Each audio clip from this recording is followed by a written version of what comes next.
절개한 이제 자국들이 있잖아요. 그럼요. 그걸 보시고 저렇게 하면 흉 나는 거 아니냐, 꼭 절개를 저기다 해야 되냐, 뭐 이런 수의 댓글이 달렸는데 제일 중요한 건 이제 그 부위를 선택한 게 이게 벡터상 가장 유리한 위치라서 그 부위를 선택을 한 거고요. 두 번째는 피부와 두피의 경계, 그러니까 가릴 수 있는 여러 가지 위치들이 있는 거죠.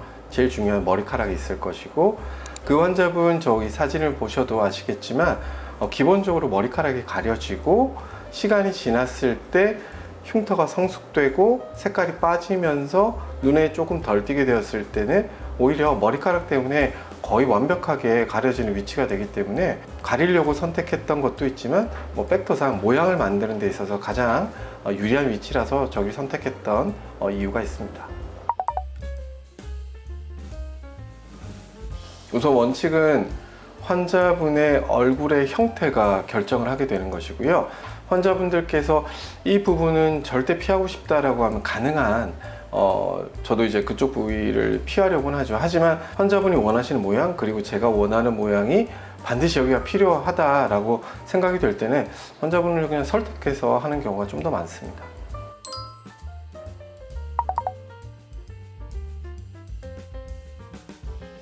우리 병원에서 이제 가장 많이 시행하는 경우가 퀵팅의 UA A타입이 되겠는데요. UA A타입 같은 경우에 있어서는 벡터가 수직의 벡터를 가장 많이 사용하기 때문에 구렛나루의 시작 포인트부터 헤어라인이 귀 뒤쪽을 따라 흐르는 귀 뒤쪽까지 보통 절개선을 연장을 하게 되는데요.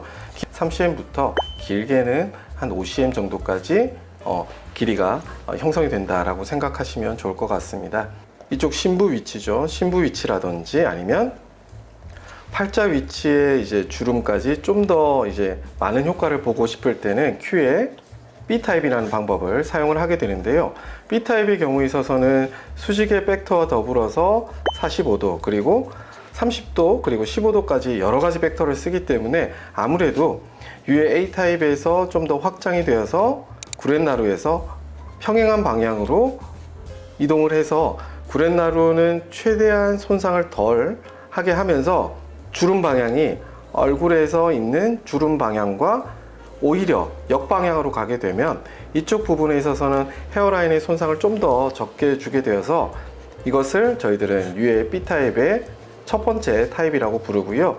일반적인 경우에 있어서는 심부의 양을 가장 많이 제거하고 싶을 때 이 방법을 쓰고 있습니다. 그리고 심부의 위치라든지 아니면 팔자 쪽에 이제 어느 정도 주름이라든지 볼륨을 해결하시고 싶어 하시는 환자분들께서 많으신데, 특히나 이물질의 경우에 있어서는 심부 위치에 좀 어느 정도 모여 있는 경우가 많기 때문에 심부 쪽 위치의 모양을 좀 더 해결하기 위해서 45도 방향과 15도 방향, 그리고 필요할 때는 90도, 그러니까 수직의 벡터를 함께 사용해서 얼굴의 형태를 이렇게 말 그대로 계란 형태로 바꿀 때 사용을 하게 되는데요.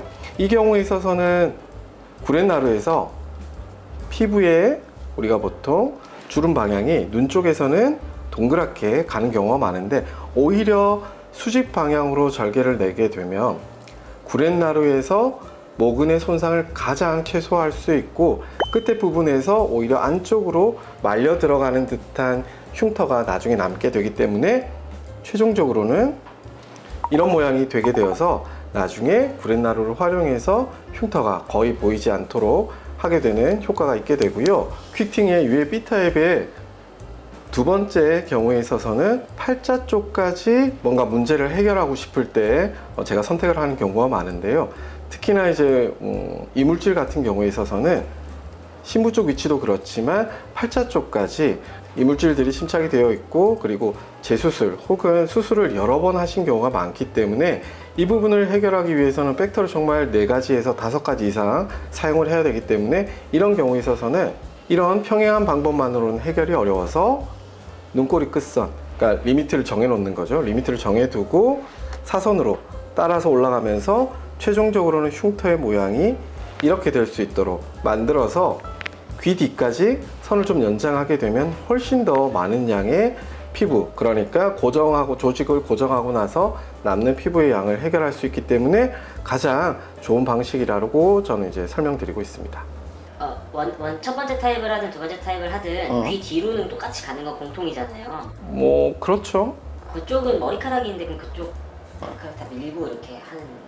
제가 머리카락을 미는 걸 정말 싫어하거든요. 기본적으로 저희들이 미용 때문에 수술을 하는 것이기 때문에 가능하면 미용적인 목적에서 벗어나지 않아야겠죠. 저는 그래서 가능하면 머리카락을 밀지 않고 있고요. 그리고 귀 뒤쪽이 거울로 한번 보시면은 귀와 머리카락 경계에 어느 정도 틈이 있거든요.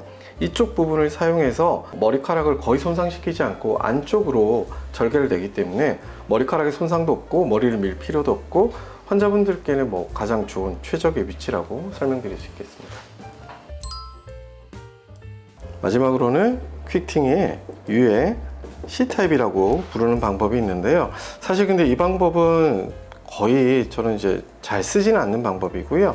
유해 C타입 같은 경우를 사용할 정도라면 차라리 클래식하게 안면 거상을 하시는 게 저는 좀 더 낫다라고 생각을 하는데, C타입은 말 그대로 귀의 앞쪽 부분을 타고 절개를 이렇게 하는 걸 말씀드리는 경우입니다. 이런 경우에 있어서는 벡터가 수직 방향의 벡터보다는 거의 평행한 방향, 그리고 15도와 30도 방향의 벡터가 필요한 환자분들의 경우에 있어서 제가 추천을 드리는 편인데요. 사실 어머님들, 아버님들 경우에 있어서도 연세가 많으신 분들, 그리고 피부에 잔주름까지 많으신 분들의 경우에 한해서 이 방법을 추천드리기 때문에, 저는 클래식한 안면 거상이 싫다라고 말씀하시는 경우가 아니면은 유해 C타입 같은 경우에는 특별히 권해드리지는 않는 편입니다. 유해 A타입과 B타입은 특징적으로 귀의 앞머리 부분 그리고 구렛나루의 뒤쪽 부분을 이용해서 수술을 진행을 하는 것인데요. 여기에서 B타입의 두 번째 경우와 그리고 C타입을 응용해서 귀의 트라거스 앞까지만 이렇게 절개선을 활용해서 수술하는 경우도 사실은 꽤 있는 편입니다. 말 그대로 퀵팅의 유해 A타입과 B타입과 C타입을 완전히 결합한 형태라고 생각을 하시면 좋을 것 같은데요. 절개선을 최소화하면서 거의 안면 거상과 유사한 효과를 보기 위해서 제가 이 절개선을 선택하게 되는 것인데요.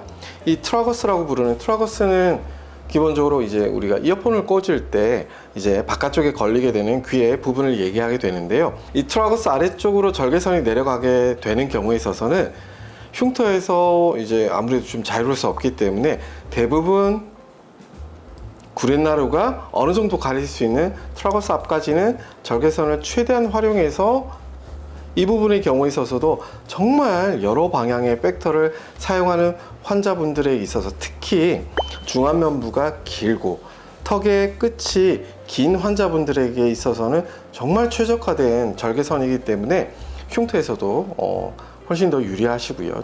클래식한 안면 거상에 비해서. 그래서 이 방법을 최근에는 우리 병원에서 꽤 많이 사용을 하고 있습니다. 그래서 어떤 한 가지 방법으로 정해서 수술하는 것이 아니라 환자분들 개개인 상태와 원하시는 형태에 따라서 절개선은 정말 여러 가지 형태로 다양하게 사용하고 있다라고 생각해 주시면 좋겠습니다. 정말 티가 안 나게 조금만 해서 수술 결과도 티가 안 나는 게 좋을까요? 아니면 처음에 당연히 아무리 잘 숨겨도 수술한 직후 그리고 석 달까지는 흉터가 눈에 보일 수밖에 없거든요. 하지만 수술 결과가 훨씬 더 좋고 결국에는 흉터가 가려질 수 있다라고 하면 어떠시겠어요? 라고 설명을 드리는데요. 환자분들께 제가 꼭 드리고 싶은 말씀은 절제가 필요하면 그렇게 권유 드릴 때는 이유가 있기 때문에 한 번은 꼭 좀 진지하게 생각해 봐 주셨으면 좋겠고요. 환자분들의 개인 상태에 대해서 최적화된 방법을 선택하고 있으니까 너무 크게 흉터라든지 추후 이제 보일 수 있는 여러 가지 안 좋은 결과들에 대해서는 너무 그렇게 크게 걱정하지 않으셔도 좋을 것 같다라고 말씀드리고 싶습니다.